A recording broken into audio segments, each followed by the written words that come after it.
Hai, Assalamualaikum warahmatullahi wabarakatuh.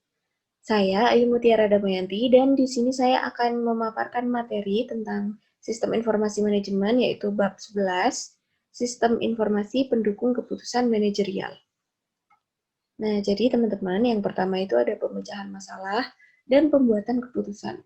Pemecahan masalah atau problem solving terdiri atas respon terhadap hal yang berjalan dengan baik serta terhadap hal yang berjalan dengan buruk dengan cara mendefinisikan masalah.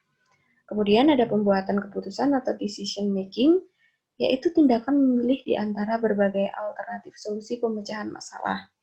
Keputusan atau decision sendiri didefinisikan sebagai tindakan pilihan dan seringkali diperlukan untuk mengambil banyak keputusan dalam proses pemecahan satu masalah saja.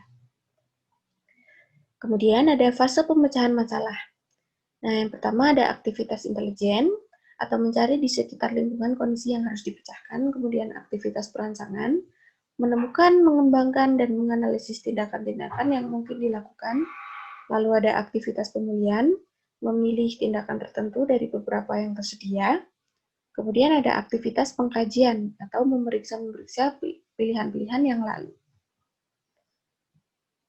Lalu ada kerangka pikiran pemecahan masalah. Ini ada dua ya, model sistem umum sama model lingkungan.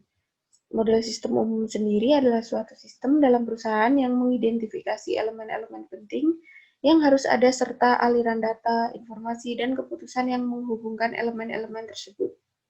Kemudian ada model lingkungan untuk memahami lingkungan perusahaan dan interaksi antara perusahaan dan masing-masing elemen dalam bentuk aliran sumber daya. Nah, di sini ada struktur permasalahan nih. Nah, struktur permasalahan itu ada masalah terstruktur, masalah yang tidak terstruktur, serta masalah yang semi terstruktur. Jadi yang terstruktur jelas ya dia terstruktur, kemudian yang tidak terstruktur juga dia nggak punya struktur gitu loh. Maksudnya kayak nggak punya elemen atau hubungan antar elemen yang dipahami oleh orang gitu. Kemudian yang semi terstruktur itu ya campuran antara terstruktur sama nggak terstruktur tadi. Kemudian ada jenis keputusan. Ini ada keputusan terprogram sama keputusan yang tidak terprogram. Nah, kalau yang terprogram atau program decision bersifat relatif dan rutin dalam hal prosedur tertentu yang digunakan untuk menangani sehingga keputusan tersebut tidak perlu dianggap baru setiap kali terjadi. Kayak udah paten gitu loh, template-nya itu. Kemudian yang tidak terprogram atau non-program decision itu bersifat baru, tidak terstruktur dan penuh konsekuensi. Nah, kalau ini nggak template gitu. Nah, terus ada sistem pengambilan keputusan kelompok atau Group Decision Support System, GDSS ya. Sistem ini adalah sistem berbasis komputer yang membantu sekelompok orang melakukan tugas yang sama dan memberikan antarmuka untuk digunakan bersama. Peranti lunak yang digunakan dalam situasi ini diberi nama groupware. Lalu ada letak lingkungan GDSS. Jadi GDSS tadi membantu memecahkan masalah dengan cara menyediakan lokasi yang kondusif untuk komunikasi. Nah, jika ada anggota yang bertemu saat bersamaan, maka lokasi ini disebut pertukaran sinkron. Itu salah satu contoh adalah pertemuan komite ya. Jika para anggota bertemu pada waktu yang berbeda-beda, maka lokasi ini disebut pertukaran asinkron. Salah satunya itu kayak berbalas komunikasi melalui email. Jadi kalau waktunya bersamaan tuh ya namanya sinkron. Kalau yang asinkron itu waktunya nggak bersamaan. Misal berbalas komunikasi melalui email, ya kita chattingan gitu-gitu segala macam kan waktunya nggak bersamaan tuh ya kan, itu asinkron gitu teman-teman. Nah terus ada lagi nih jaringan keputusan wilayah lokal.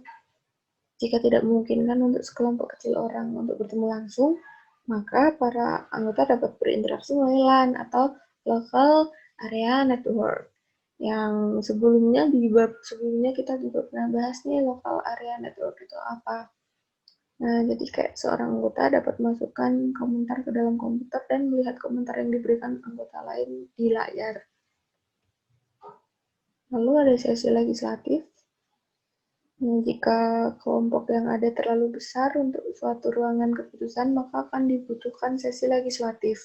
Ukuran yang besar akan membatasi komunikasi. Keempatan, partisipasi secara rata oleh semua anggota kelompok menjadi berkurang atau waktu yang tersedia akan berkurang. Salah satu solusi untuk masalah ini adalah fasilitator memutuskan materi mana yang harus ditampilkan di layar untuk dilihat seluruh kelompok. Kayak ya itu apa keputusan untuk materi mana gitu loh yang harus ditampilkan sekarang atau nanti gitu. Biar kayak nggak kepanjangan atau waktunya juga nggak kebuang. Ini ada konferensi yang dimediasi komputer. Beberapa aplikasi virtual memungkinkan komunikasi antar kelompok-kelompok yang besar yang memiliki anggota yang terbesar di berbagai wilayah geografis. Aplikasi ini secara kolektif dikenal sebagai aplikasi konferensi jarak jauh yang mencakup konferensi komputer, konferensi audio, dan konferensi video. Ini kayak kita nge-zoom segala macem gitu kan. Kan ya konferensi yang maksudnya dimediasi oleh komputer karena kita pakai komputernya, kita pakai PC, terus ini juga jarak jauh gitu. Meletakkan DSS pada tempatnya nih. Yang terakhir ya teman-teman. Jadi kan telah dilihat bagaimana cakupan dukungan keputusan yang diberikan oleh DSS telah meluas dibandingkan ketika Cody dan Scott Morton pertama kali mengutarakan ide untuk mengatasi masalah semi terstruktur. Perluasan cakupan ini merupakan saksi keberhasilan DSS. Konsep ini telah bekerja dengan amat baik sehingga para pengembang terus memikirkan fitur-fitur baru untuk ditambahkan. Jadi gitu bab 11. Nah, itu aja yang bisa saya sampaikan. Kurang lebihnya saya mohon maaf. Wassalamualaikum warahmatullahi wabarakatuh dan terima kasih. Dadah.